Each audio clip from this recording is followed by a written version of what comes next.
গণঅভ্যুত্থানের বীরত্বগাথা জাতিসংঘে তুলে ধরবেন বললেন ড ইউনূস। জাতিসংঘ সাধারণ পরিষদের ঘন ৮০তম অধিবেশনে অন্তর্বর্তী সরকারের প্রধান উপদেষ্টা অধ্যাপক ড মুহাম্মদ ইউনূস বাংলাদেশে জুলাই-আগস্টে সংঘটিত বৈষম্যবিরোধী ছাত্র আন্দোলনের প্রেক্ষাপট এবং ছাত্রজনতার গণঅভ্যুত্থানের বীরত্বগাথা তুলে ধরবেন। একই সঙ্গে দেশের রাজনৈতিক পট পরিবর্তনের পর রাষ্ট্র মেরামতের জন্য অন্তর্বর্তী সরকার গৃহীত সংস্কার কার্যক্রম বিশ্ববাসীর সামনে উপস্থাপন করবেন। শুক্রবার ২০ সেপ্টেম্বর প্রধান উপদেষ্টার প্রেস সচিব শফিকুল আলম সংবাদ মাধ্যমকে এ তথ্য জানান।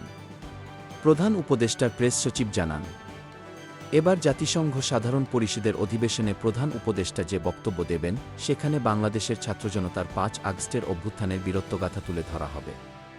ছাত্ররা প্রাণের বিনিময়ে ফ্যাসিবাদের বিরুদ্ধে রুখে দাঁড়িয়ে কিভাবে সফল অভ্যুত্থান ঘটিয়েছে এবং মানুষের মধ্যে নতুন স্বপ্নের বীজ বপন করেছে। প্রধান উপদেষ্টার বক্তব্যে তার প্রতিফলন থাকবে। এছাড়া বাংলাদেশের দ্বিতীয় বিজয়ের নতুন যাত্রায় গণতান্ত্রিক মূল্যবোধ ও সুশাসন এবং অর্থনৈতিকভাবে সমৃদ্ধ বাংলাদেশ গড়ে তুলতে অন্তর্বর্তী সরকার নির্বাচন ব্যবস্থাসহ অন্যান্য ক্ষেত্রে যেসব সংস্কার কর্মসূচি হাতে নিয়েছে ড ইউনূসের বক্তব্যে সেসব তুলে ধরা হবে বলে জানান প্রেস সচিব।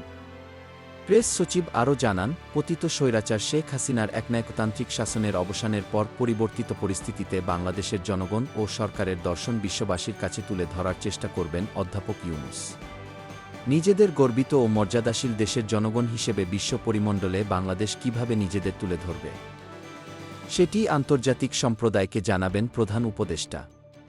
প্রধান উপদেষ্টা ড ইউনূস ভবিষ্যতের বাংলাদেশ নিয়ে দেশের ছাত্রজনতার আশা-আকাঙ্ক্ষার কথা উল্লেখ করে ভূরাজনীতির মধ্যে উঠে আন্তর্জাতিক সম্প্রদায়কে বাংলাদেশের সঙ্গে যুক্ত হতে উদাত্তভাবে আহ্বান জানাবেন।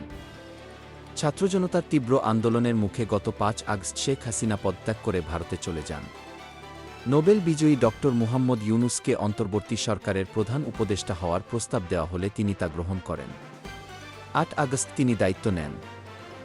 ড মুহাম্মদ ইউনূস সরকার প্রধান হিসেবে এবারই প্রথমবারের মতো বিদেশ সফরে যাচ্ছেন। যুক্তরাষ্ট্রের নিউ ইয়র্কে অনুষ্ঠেয় জাতিসংঘ সাধারণ পরিষদের অধিবেশনের ফাঁকে বেশ কয়েকটি দেশের শীর্ষ নেতাদের সঙ্গে প্রধান উপদেষ্টার সৌজন্য সাক্ষাতের কথা রয়েছে। এছাড়া তিনি আরও কিছু সাইড ইভেন্টেও অংশ নেবেন। ডেস্ক রিপোর্ট, বিই নিউজ।